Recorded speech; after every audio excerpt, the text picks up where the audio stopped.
이 시간에 이름을 갖고 계신 분은 한번 자기 이름을 불러보면 좋겠어요. 이름이 없으신 분은 안 불러도 됩니다. 자, 하나 둘 셋 하면은 자기 이름 부릅니다. 하나 둘 셋. 이름 없으신 분이 있나 봐. 가만히 계시네.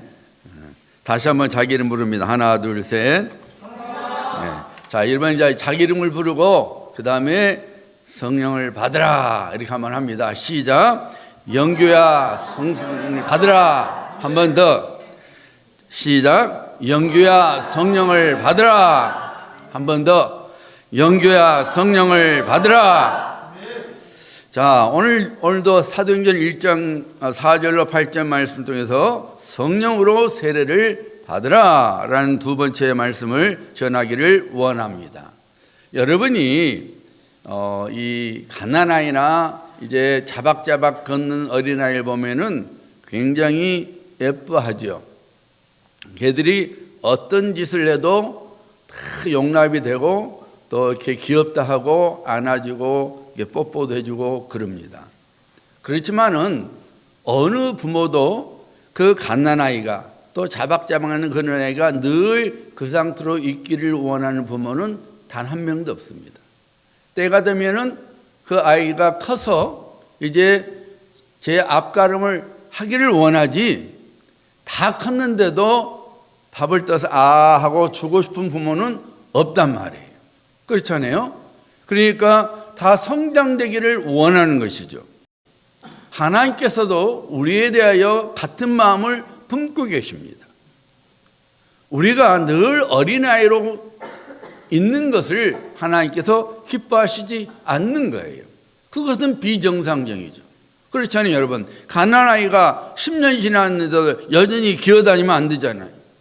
걸어다녀야 되고 자기 손으로 밥을 먹어야 되고 그 장성돼서 이제 30살 대학교 나오고 어디 하면은 이제 자기 손으로 수입을 갖고 살아야지. 그게 정상적이란 말이에요. 그러니까 하나님께서도 역시 우리가 그리스도 예수 안에서 하나님의 자녀로 태어나는 것으로 만족하시지 않고 우리가 장성한 자 되기를 원하는 거예요. 그래서 하나님을 기쁘시게 드리는 그런 삶을 살아가기를 하나님께서 원하십니다. 그것이 정상이니까. 그래서 하나님께서는 우리가 장성하여 하나님의 사람으로 살아갈 수 있도록 하나님께서 기뻐하시고 하나님께서 원하시는 일, 하나님께서 우리를 통해서 이루고자 하신 일을 우리가 이루어갈 수 있도록 우리에게 은혜를 베풀어 주신데 바로 그것이 성령을 우리에게 부어 주시는 거예요. 우리가 성령을 받아야만이, 우리가 성령의 충만함을 입어야만이, 우리가 성령의 세례를 입어야만이 우리가 장성한 자가 되어서 어린아이의 일을 버리고 하나님의 뜻을 이뤄가는 삶을 살아갈 수가 있기 때문에 하나님께서는 우리에게 성령을 부어 주십니다. 그래서 우리 예수님께서 성령을 받으라 하고 말씀하신 것입니다. 그러면 여러분 이런 질문이 나오죠. 성령으로 세례를 받으라, 성령 충만을 받으라, 성령 받으라 이런 말을 들으면 아니 내가 구원받아서 이미 내 안에 성령께서 계시는데 왜 성령을 받아야 하지? 그러면서 이런 자신의 생각을 이제 주장하기 위해서 고린도전서 12장 3절 말씀을 인용하지요.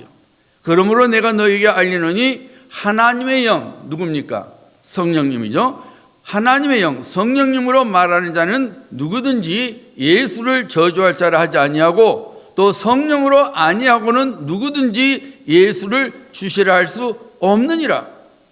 성령님이 아니고서는 어느 누구도 예수님을 주님이라고 고백할 수 없다고 분명히 나와 있는데, 그러면 내가 예수님을 나의 주님과 구주로 믿고 고백하고 믿고 하나님 자녀가 되었는데, 그러면 내 안에 성령이 계시는데 왜 뭘 또 성령을 받아라 할까? 왜 성령 충만을 입으라 할까? 왜 성령으로 세례를 받으라 할까? 하고 질문을 던지지요. 혹시 이 시간에 아직도 그 생각을 갖고 계신 분은 잘 들으셔야 돼요.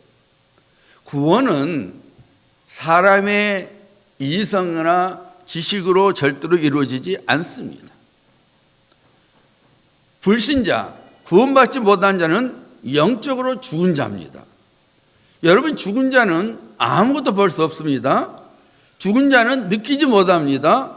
그리고 죽은 자는 깨닫지도 못합니다.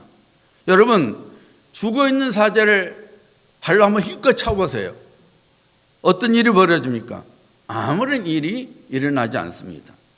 죽은 사자의 콧대를 간지럽혀 보세요. 역시 아무런 일도 일어나지 않습니다. 왜 그렇습니까? 사자가 죽었기 때문입니다. 그런데 살아있는 사자를 여러분이 가서 발로 차봐요. 살아있는 사자의 콧대를 간지럽혀 봐요. 어떻게 됩니까? 굳이 말할 필요 없지요. 영적으로 죽은 자는 자신이 죄인인지, 하나님께서 살아 계시는지, 혹은 하나님의 마음이 어떠한지 등등 전혀 알지 못합니다. 왜요? 죽어있기 때문입니다. 영적으로 죽은 자는 자신이 죄인이며 예수 그리스도께서 자신의 주님이시요 구주가 되신 것을 깨달을 수 없으며 또한 믿어지지 않습니다. 왜요? 영적으로 죽었기 때문입니다. 성경에서 선포한 대로 성령께서 그 사람의 영을 살려주시기 전에는 절대로 그런 일이 일어나지 않습니다. 성령께서 역사에서 죽은 영을 살려주시니까 내가 죄인이구나 깨닫게 되고, 아, 예수님께서 주님이시오 구주가 되신구나 믿게 되는 거예요. 그래서 디도서 3장 5절에 선포하죠. 우리를 구원하시되 우리가 행한 바 의로운 행위로 말미암지 않냐고 오직 그의 긍휼하심을 따라 중생의 씻음과 성령의 새롭게 하심으로 하셨나니. 성령께서 새롭게 함으로써 우리가 구원을 받은 거예요. 성령의 역사하심으로 죽은 영이 다시 살아나 새롭게 되는 것입니다.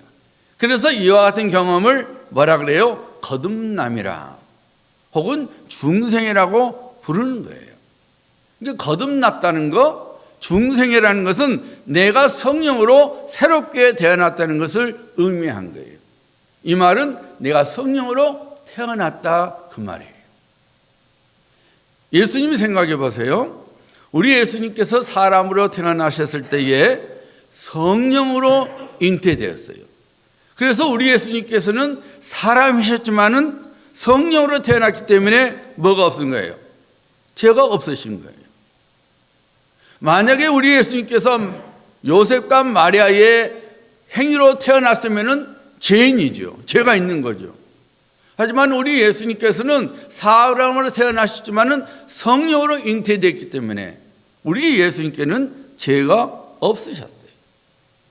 우리 예수님께서 나중에 공생애를 사역하기 시작할 때에 그저 예수님은 나사렛 동네에서 평범한 한 사람으로 살았습니다. 그래서 나사렛 동네 사람들이 예수님이 메시아인 줄 몰랐습니다. 하나님의 시간이 돼서 이제 예수님께서 당신이 메시아신 것을 드러내셨죠. 그리고 나중에 나사렛 동네 가서 천국 복음을 증거하시고 본인이 하나님의 아들이라고 증거하셨을 때에 나사렛 동네 사람들이 안 믿었잖아요. 그들은 뭐라 그랬어요? 쟤가 지금 뭐 하는 거야? 지 아버지도 요셉도 우리가 아는 거고 지 형제자매도 우리가 알고 있는데 왜 지가 하나님의 아들이야? 지가 무슨 메시아야? 저 미쳤구만. 우리 예수님께서 메시아심을 드러내기 전까지 나사렛 동네에서 평범하게 사셨기 때문에 나사렛 동네 사람들이 전혀 예수님께서 하나님의 아들이시요 메시아이신지를 몰랐어요. 심지어 예수님의 육적 형제들도 동생들도 믿지 않았죠. 심지어 말했습니까? 우리 형 미쳤어요 그랬어요. 나중에서야 이 야고보와 유다가, 야고보서 유다서는 예수님의 육신의 동생들이에요. 나중에 예수님께서 부활하신 것을 보고 아, 우리 형님이 육신의 형이 아니라 메시아셨구나, 하나님의 아들이셨구나, 그때서야 믿고 야고보서를 쓰고 유다서를 썼죠. 어쨌든 그들이 예수님을 향해서 미쳤다 그랬어요. 왜냐하면 예수님께서 전혀 정체를 드러내시지 않았었죠. 이제 하나님의 시간이 되니까 우리 예수님께서 약 30살이 되었을 때에 이제 예수님께서 하나님의 아들로서의 사역을 시작했습니다. 회개하라, 천국이 가까이 왔느니라 하고 천국 복음을 선포하셨죠. 병든 자들을 고치셨고 귀신 잔 자들 구원해 주셨고 죽은 자를 살려 주셨고 바람과 풍랑이 그의 말씀에 잠잠해졌고 하나님의 아들로서 메시아로서 많은 권능과 기적을 베푸셨어요. 그런데 여러분, 우리 예수님께서 메시아로서 하나님의 아들로서 그런 권능과 기적을 행하시기 전에 어떤 일이 있었어요? 우리 예수님께서 공생의 사역을 하기 전에 누구에게 갔습니까? 세례 요한에게 갔어요. 그리고 세례 요한을 통해서 요단강에서 침례를 받으셨습니다. 예수님께서 침례를 받으시고 나오실 때에 어떤 일이 일어났습니까? 누가복음 4장 1절에죠. 예수께서 성령의 충만함을 입어 요단강에서 돌아오사 광야에서 40일 동안 성령에게 이끌리시며 이렇게 기록하고 있습니다. 4장 14절이에요. 예수께서 성령의 권능으로 갈릴리에 돌아가시니 그 소문이 사방에 퍼졌고, 사도행전 10장 38절은 이렇게 증언하고 있죠. 하나님이 나사렛 예수에게 성령과 능력을 기름 붓듯 하셨음에 그가 두루 다니시며 선한 일을 행하시고 마귀에게 눌린 모든 사람을 고치셨으니 이는 하나님이 함께 하셨음이니라. 예수님께서 요단강에서 침례를 받으실 때에 성령이 비둘기의 형체로 예수님께 임하셨다고 성경은 증거하고 있죠. 그래서 나중에 누가는 이렇게 말이죠. 예수님께서 성령의 충만함을 입으셨다. 예수님께서 성령의 권능으로 갈릴리에 오셨다고 말씀하고 있습니다. 우리 예수님께서 성령으로 태어나셨어요. 이미 예수님 안에 성령님이 계셨어요. 그런데 그런 예수님께서 성령이 능력으로 임하신 거예요. 이것이 성령을 받은 것이요, 성령 세례요, 성령이 임하심이라고 말하는 거예요.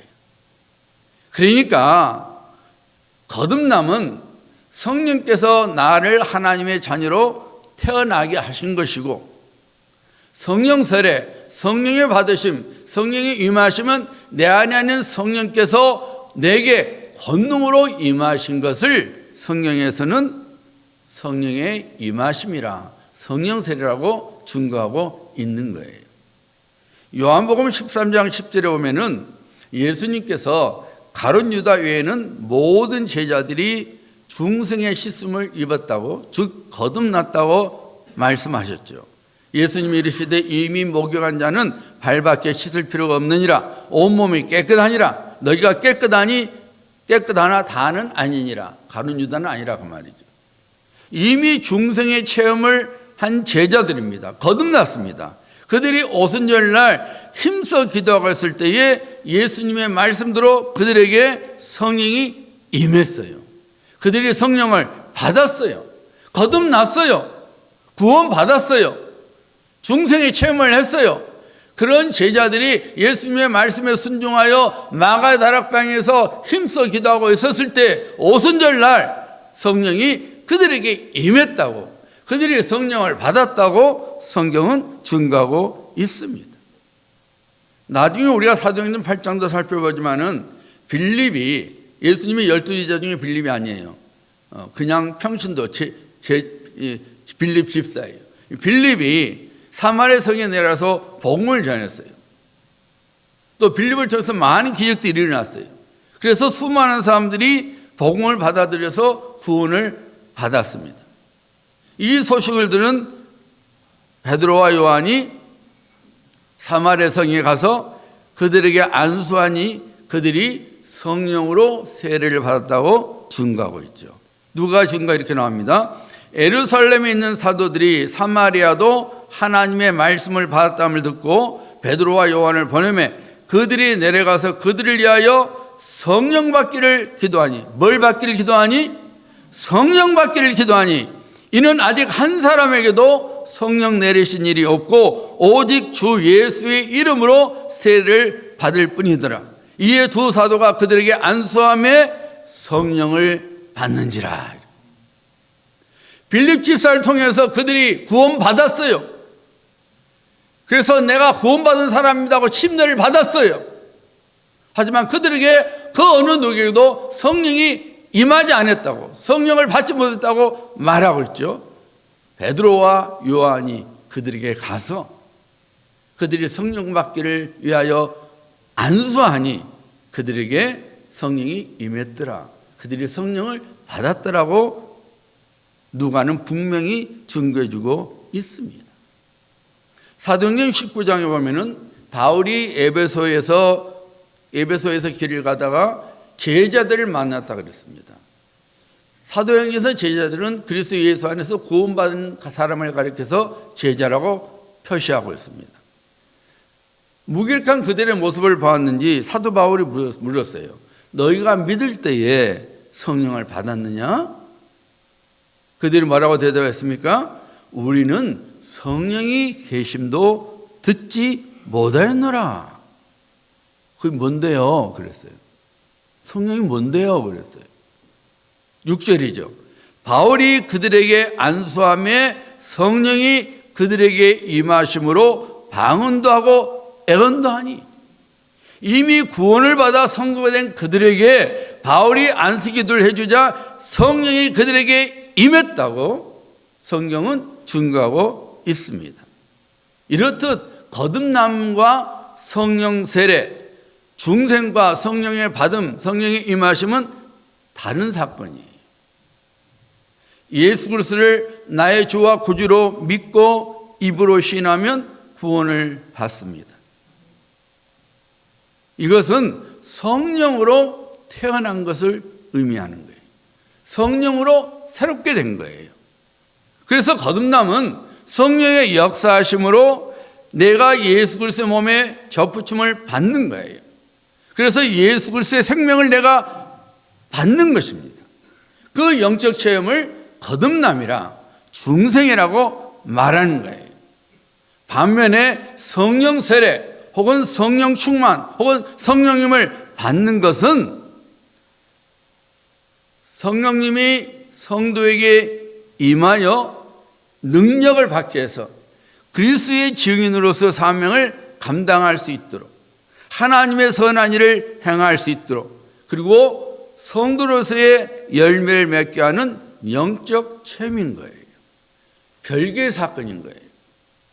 그래서 중생 혹은 거듭남은 새로운 생명, 즉 영원한 생명을 얻기 위해 반드시 체험해야 하고 성령 세례는 하나님께서 예비하신 선한 일을 하는 데 필요한 봉사적 권능을 얻게 하여 중생한 성도, 거듭난 성도가 반드시 체험해야 하는 것입니다. 그러므로 구원을 받았으니 혹은 거듭났으니 성령 세례를 받을 필요가 없다는 잘못된 가르침에 더 이상 속지 말아야 합니다.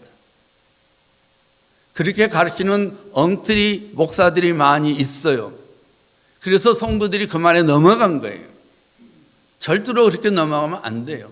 거듭난 것과 성령 세례는 별개예요.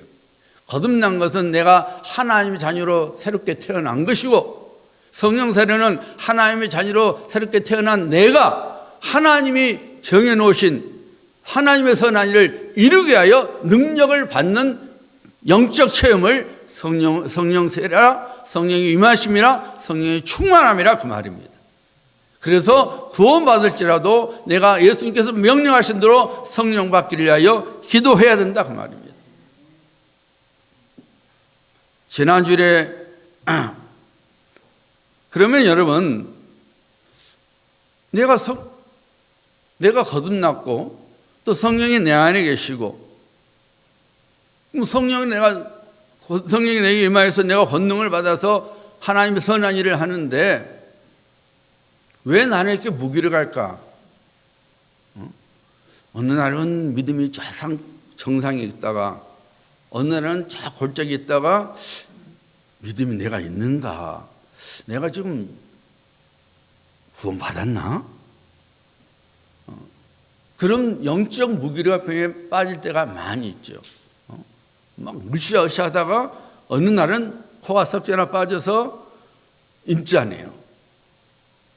그럼 여러분 우리가 생각해 봐야 돼요. 왜 내가 성령을 받아야 하는지. 물론 성령을 받아서 주신 권능으로 하나님 선한 일을 행해야 되는데 또 하나의 이유가 있어요. 왜 내가 성령을 받아야 되는지, 왜 내가 성령 세례를 받아야 되는지, 왜 성령의 임하심이 내게 필요한지를 우리가 알아야 돼요.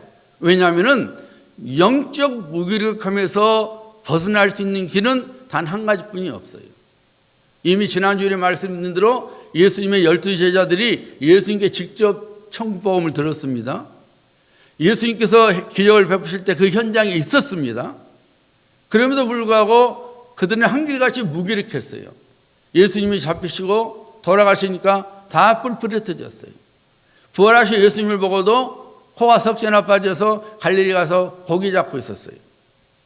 그런 그들이 어느 누구도 두려워하지 않냐고, 심지어 복음 증거를 위하여 예수님을 증거하여 그들의 생명을 내던질 수 있었던 것은 어떤 계기가 있었어요. 오순절날 성령이 그들에게 임하니까, 그들이 성령세를 받게 되니까 그 사람들이 180도로 바꿔졌던 거예요. 계주종 앞에서 벌벌 떨었던 그들이, 베드로가 산헤드린 공회 앞에서 내가 너희 말을 듣는 것과 하나님의 말씀 듣는 것이 어떤 것이 옳겠느냐, 당당하게 말할 수 있었어요. 자기들의 생명을 바쳤습니다. 영적 무기력에서 벗어날 수 있는 길은 성령을 받는 길 외에는 없어요. 마음은 원하는데 안 되는 거예요. 그 이유가 있죠. 자, 데살로니가전서 5장 23절입니다. 평강의 하나님이 친히 너희를 온전히 거룩하게 하시고 또 너희 온 영과 혼과 몸이 우리 주 예수 그리스도께서 강림하실 때에 흠없게 보존되기를 원하노라. 사도 바울이 성령 감동 속에서 우리의 영과 혼과 몸이 예수님께서 다시 오실 때까지 흠없이 보존되기를 원한다고 기도하고 있죠.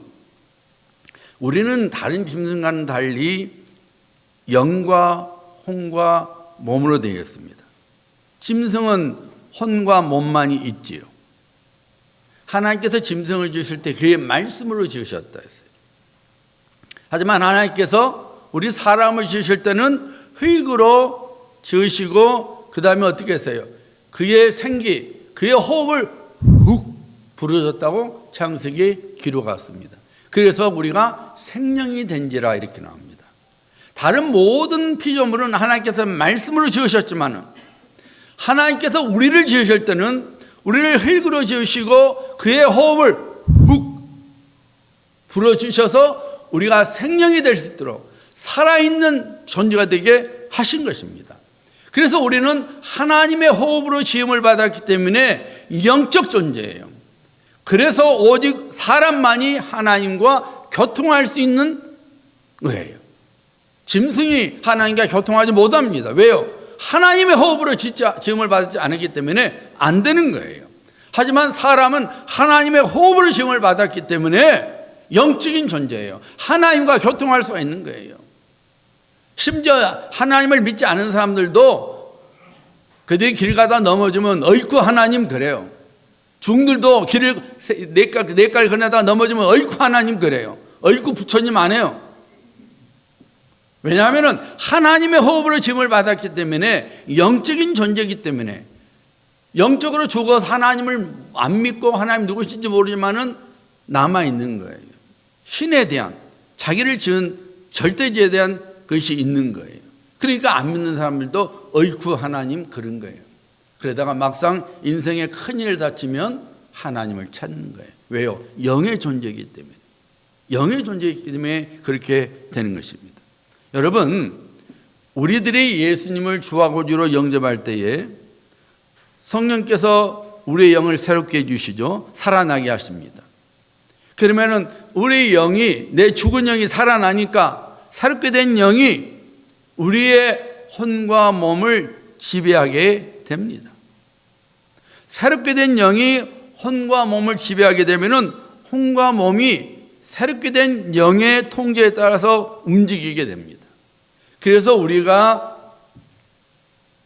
성령의 다스림 속에서 우리 영이 살아있으면 찬양할 때 기쁨이 있고, 기도할 때 기쁨이 있고, 내 마음이 담대함이 생기고 하나님의 평강으로 채워지는 역사가 일어나는 거예요. 아, 내가 하나님의 자녀지. 하나님의 자녀답게 살아갑니다. 하나님께서 기뻐하시는 삶을 살아가게 됩니다. 하나님의 임재를 경험하게 되고 하나님의 뜻을 분별하려고 애쓰죠. 그리고 그 뜻에 순종하고자 발버둥을 칩니다. 그런데 우리 영이 죽었을 때, 즉 구원받지 못했을 때는 우리는 육의 지배 속에서 합니다. 영이 죽었기 때문에 대신에 육의 활동을 하는 거예요. 그래서 그 육이 원하는 대로 쫓아갑니다. 사도 바울이 이런 상태를 성령의 감동에서 증거하고 있죠. 에베소서 2장 1절로 3절입니다. 예수 그리스도는 허물과 죄로 죽었던 너희를 살리셨도다. 그때에 뭡니까? 죽었을 때에, 구원받지 못했을 때에, 영적으로 죽었을 때에 너희는 그 가운데 행하여 이 세상 풍조를 따르고 공중의 권세자의 자를 따랐으니 곧 지금 불순종의 아들들 가운데서 역사하는 영이라. 전에는 우리도 다 그 가운데서 우리의 육체의 욕심을 따라 지내며 육체와 마음에 원하는 것을 하여 다른 이들과 같이 본질상 진노의 자녀였더니. 우리가 구원받기 전에는, 우리 영에 죽었을 때는 육체의 욕심을 따라 지냈다 그 말이에요. 우리의 육의 본성이 원하는 것을 쫓아갔다 그 말입니다. 육체가 원하는 것, 우리 육의 욕심, 육의 이 죄성이로 이끌어진 육신의 삶이 어떤 삶인지를 로마서 1장에 나오죠. 하나님의 진리를 거짓 것으로 바꾸고, 우상 숭배에 빠지고, 마음에 하나님 두기를 싫어하고, 동성연애에 빠지고, 불의, 추악, 탐욕, 악의, 시기, 살인, 분쟁, 사기, 악독, 비방, 수군수군하는 것, 교만, 자기자랑, 악을 도모하는 것, 부모를 거역한 것, 무정한 것, 그리고 무자비한 것 등등이 바로 육을 쫓아 살아갔을 때에 드러난 삶이었던 거예요. 그래서 사도 바울이 본질상 진노의 자식들, 하나님의 심판을 받아서 죽어야 했던 존재였다 그 말이죠. 그런데 우리가 구원받게 되면은, 우리가 성령의 역사로 우리의 영이, 죽은 영이 살아나게 되면 이 영이 하나님의 뜻을 쫓아서 육과 혼을 조절해 가서 하나님이 기뻐하시는 삶을 살아가게 되는 거예요.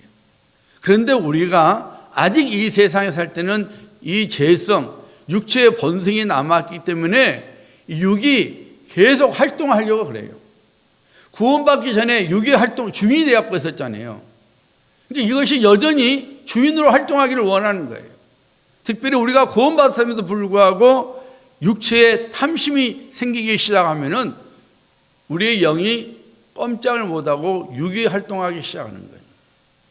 그래서 이 육이 영을 지배하기 때문에 하나님이 원하시는 삶을 살지 못하고 아까 로마서 1장에 나오는 육이 이끄는 열매가 나오는 겁니다. 이것을 여러분, 이것을 이기는 길은 뭐냐면은 우리의 혼과 육이 누군가의 지배를 받아야 되는 거예요. 완전히 거듭난 영, 새롭게 된 영의 지배를 받아야 되는 거예요. 누군가가 육과 혼을 눌러줘야 되는 거예요. 그것이 바로 성령의 임하심이라고 합니다. 성령이 부어진 거예요. 그래서 성령 세례라, 세례란 말은 원래 무슨 말이냐면은 어디서 나온 말이냐면은 이 배가 침몰돼서 바다에 가라앉는 거예요. 그래서 가득 채워진다 그 말이에요. 가득 채워진다 그 말이에요. 그러니까 성령이 우리 안에 들어와서 가득 채워지게 되면은 우리 혼과 육을 꽉 채워버리면은 그 육과 혼이 움직이지 못하는 거예요. 활동하지 못하는 거예요. 그 대신에 새롭게 된 영이 활동하는 것입니다. 그래서 하나님과 교통하는 삶이 이루어지게 되고 하나님께서 기뻐하시는 성령의 열매들을 맺게 되고 그리고 성령이 주심에 따라 능력이 나타나게 되는 것입니다. 우리 예수님께서 말씀하시죠. 나를 믿는 자는 성경에 이른같이 그 배에서 생수의 강이 흘러나오려 하시니 이는 그가 믿는 자들이 받을 성령을 가리켜 말씀하신 것이라 했어요.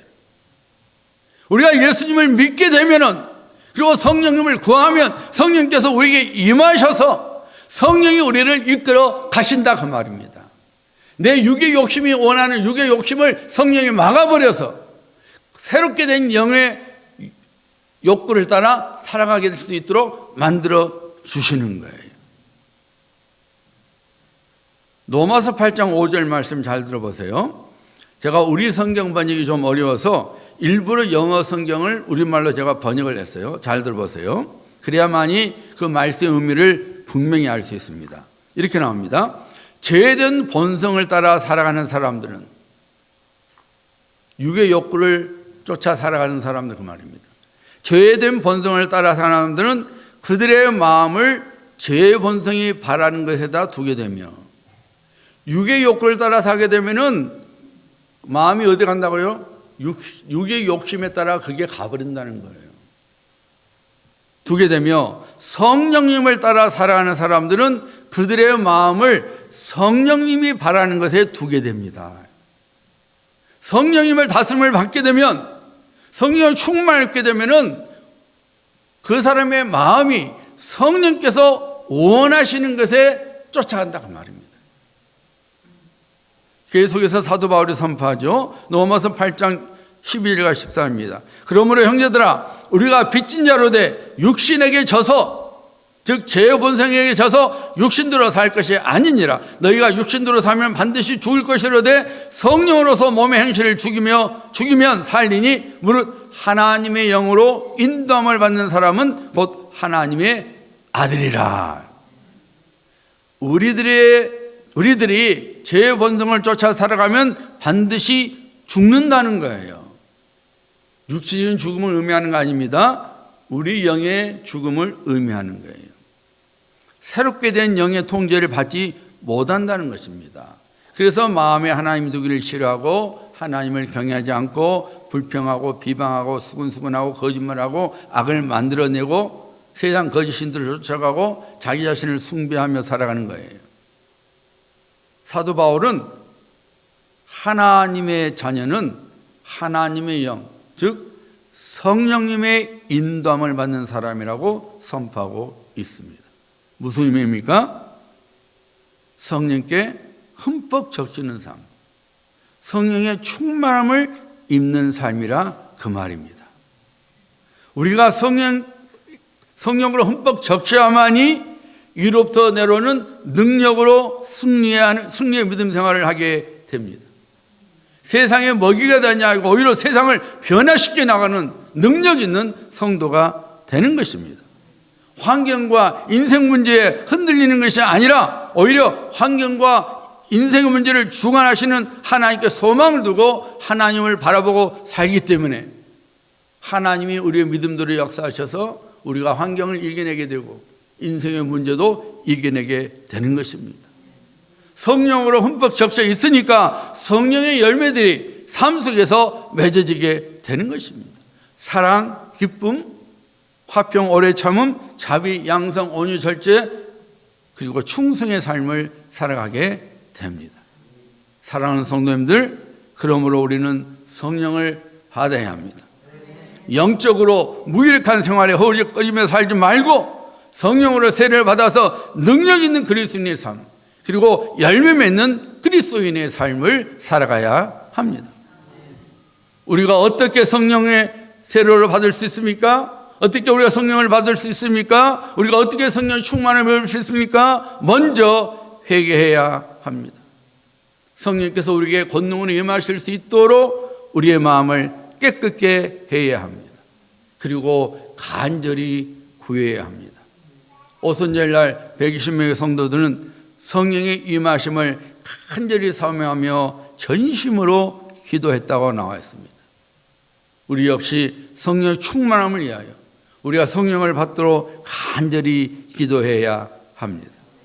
그리고 믿음으로 하나님 말씀에 순종해야 합니다. 우리가 끊임없이 하나님의 말씀에 순종하며 살아갈 때에 우리는 성령의 충만함 속에서 살아가게 됩니다. 사랑하는 여러분, 성령을 받는 것은 우리 예수님의 명령입니다. 여러분들이 구원을 받은 하나님의 자녀라면 예수님의 명령에 순종하여 성령을 받아야 합니다. 성령의 충만함을 입어야 합니다. 그래서 성령께 주신 권능으로 우리에게 맡겨주신 하나님의 일들을 능히 이뤄나가고 성령의 다스림 속에서 우리가 반드시 맺어야 할 성령의 열매들을 맺으며 살아가야 합니다. 이런 성도님들 되시기를 예수님의 이름으로 축복합니다.